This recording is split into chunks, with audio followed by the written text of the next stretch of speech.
How's it going, guys? Welcome back to the first Mortal Kombat X Challenger Cup finals presented by ESL, where I've already figured out who's going to be our first grand finalist of the day. That's going to be Doc with his Ronin Takeda waiting in grand finals for who manages to claw their way out of the losers bracket. Speaking of the losers bracket, we have coming up, we're going to have L.E.O versus stosn. So it's going to be, I believe, by the looks of the player cards, maybe Cassie Cage, but we know that stosn is definitely going to go for Jackie Briggs. But before we get this match underway, and while these guys make sure their buttons are all good to go, I'd like to once again throw you over to stosn to talk about the giveaway and Twitter for the evening. Yes, guys, so remember, just like with the Pro League, we are doing a raffle here tonight. You can be within a chance of winning an MKX Pro Player Kit. It's got lots of lovely goodies in there. All you've got to do is go over to esl.gg/MKXComp and register for it there. We've got one lovely tweet here from Jack Harris about the previous match, Kotakan versus Takeda. Do not abuse the overhead sword. With great power comes great responsibility. You know, Jack Harris, I believe that might be Jay Harris. It is indeed. Jay Harris, the Kotakan player from way back in the day, still playing now.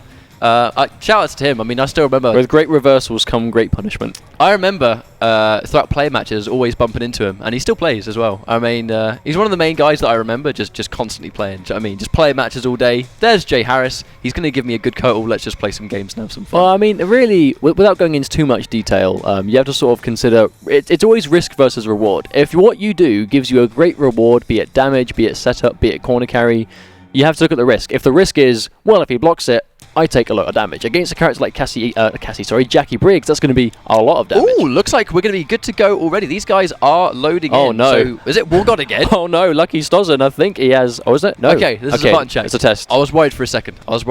So the guys, their buttons are good to go, so it's going to play out the rest of this match to make sure that we can refresh things and get playing as soon as possible. But I think he's trolling us a little bit. He gave us Wargod Kotakan right as we were talking about it. I'm like, you know what?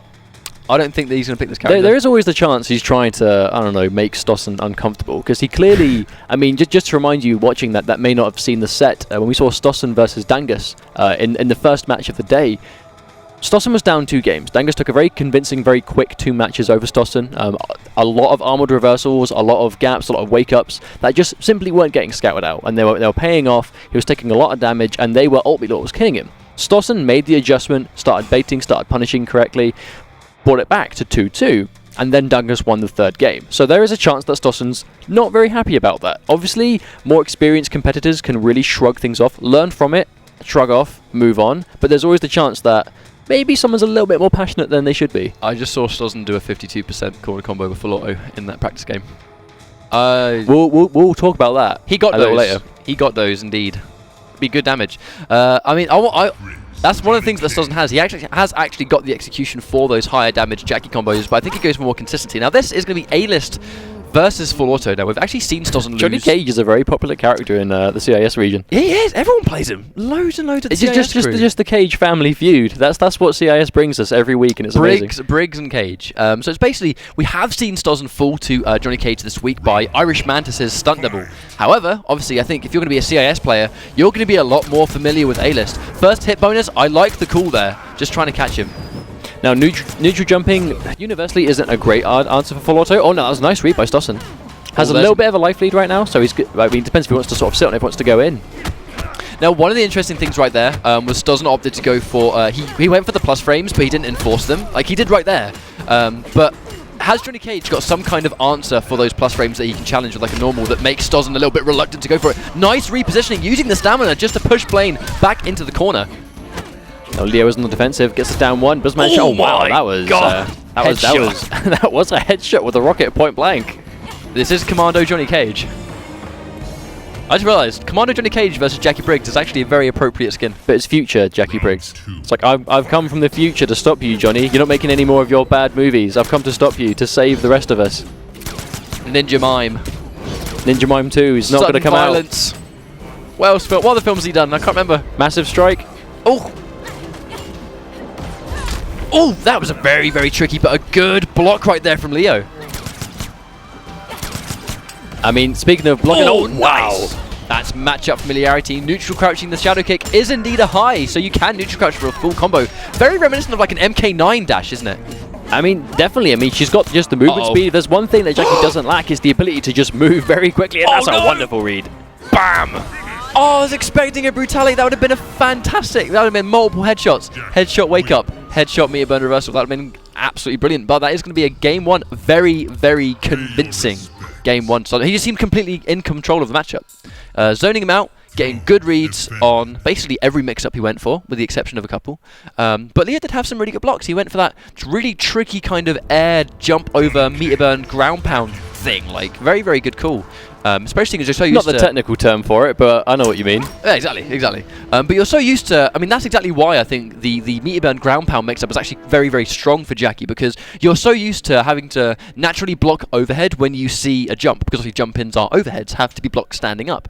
So the second that she goes in with an air attack that hits low, I mean, it's going to completely throw off with how you're going to try and defend these air attacks. Oh! Oh no. My god, that was almost a bad whiff. That's going to be a full combo though from stosn. Good damage right there. Meatless Jackie Briggs can hit like a truck. Oh, word. That's 37%. And the corner carry. Oh, scouts it out, and that's going to be a full launching combo in the corner. Oh my god, 48% just off that ground pound. Such a dominant round. One hit off a flawless. Enjoying yourself so far? Probably not. Jackie, in all honesty, is one game and one round down. Oh, wow, no. the read absolutely 3 steps ahead right now. This is definitely not the A-list Johnny Cage we're familiar with seeing. You're not used to seeing an A-list be the one that's getting pressure. Tries to get the run in, ever so slightly whiffs the back two, allowing not a full combo though. I think an issue Leo is having is truly when he goes for his armored reversal, he's going for the kick every time and never the nut punch. So I mean, just like that, like his payout's going to be if it connects, he's sending a full screen. If you hit the nut punch, you get a full. Oh no, and that's just not what I want to see. Just the combo drops are not what you need at the moment when you're down. No challenge on the anti-air as well. Good block on the overhead, but he's going to stagger the standing one into the grab, putting him at that kind of sweep distance. Does block the low though, tries to go in for the standing four, but not going to get it. Good block on the overhead. Tries to anti-cross up, that could have been so costly! And that's going to be another game. I mean, just like that. Not a very pretty finish whatsoever, but I'm pretty sure stosn will take that. Oh, absolutely. 2 games up, 1 match away from getting his rematch with Dangus in the losers finals. You can tell stosn is going to want that. He can't be happy with how his winner's set went with Dangus. He's going to want that rematch, but in order to do that, he's got to get through L.E.O, and he's looking like he's going to do that pretty comfortably so far. I think Leo's just being he's being commanded very heavily. Very hello. So again, we're going to see War God Kotal. I mean, it's not a silly pick. We have, I mean, in this very tournament, we've seen stosn lose to a War God. The question is, Dangus had a really good way of just kind of taking any momentum stosn has and just throwing it out the window with meter burn overhead sword smash. Now, the problem is, losing a set like that, you're pretty much going to be ready for War God, because you're preparing for that Dangus run back. But as I say that, getting tagged, but not far enough away that you can really get anything off it. I definitely don't think stosn was going to be ready. What? What is he? Wait, hang on. What's he doing? stosn, what are you doing? He's zoning him out with the string because it acts as a projectile. I've never seen that before. I mean, it gives you an airborne projectile of it. The question is, like, it's quite slowly telegraphed, but wow, match point, convincing stuff again. I think stosn's hungry for that Dangus run back. Absolutely, you can tell that just from a million miles away. Oh no. Oh. But L.E.O just doesn't have that. He's got the bar now, but he just didn't have the sword. Leaves him standing. Good block on the overhead. But again, I mean, he's going to try and press down. That's going to be a full combo. Not ready. Gets hit by the overhead sword smash. Master of Rock once again. Oh. Oh no, there we go. That's a full confirm. Not respecting the frames. Oh, overhead sword smash, banking his entire tournament life on it. That could have been it, but he is going to get a good payout into a solid 32% damage. Now, here's the dangerous situation. stosn has all of the meter. He's got all of the health to work on and just ride that down, but he's going to get tagged by the 50-50. That's going to be it. Wow. Just like that, L.E.O pulling it back. Signs of life. But it's because stosn's still not scouting out these armored reversals. This is his problem against Dangus, and he's still not doing it. He's just getting hit by all of them. He's just not slowing it down. He's not trying to bait them. He's just getting hit by every single one. Because he's not doing them for the 50-50s. He's just getting hit by them in the neutral because he's not respecting them. Oh, speaking of respecting it, tries to punish. I do believe that was a standing one attempt, but he gets a standing two because he's slightly too early. But is the standing one the option, though? Because, I mean, she hasn't got the longest limbs. There does have a slight back pushback. No. Tries to go for a cheeky ground pound, but I think L.E.O's just going to catch him before it comes out. Nice use on the reversal just to go through that, and he's going to try and zone him out for the rest of the game.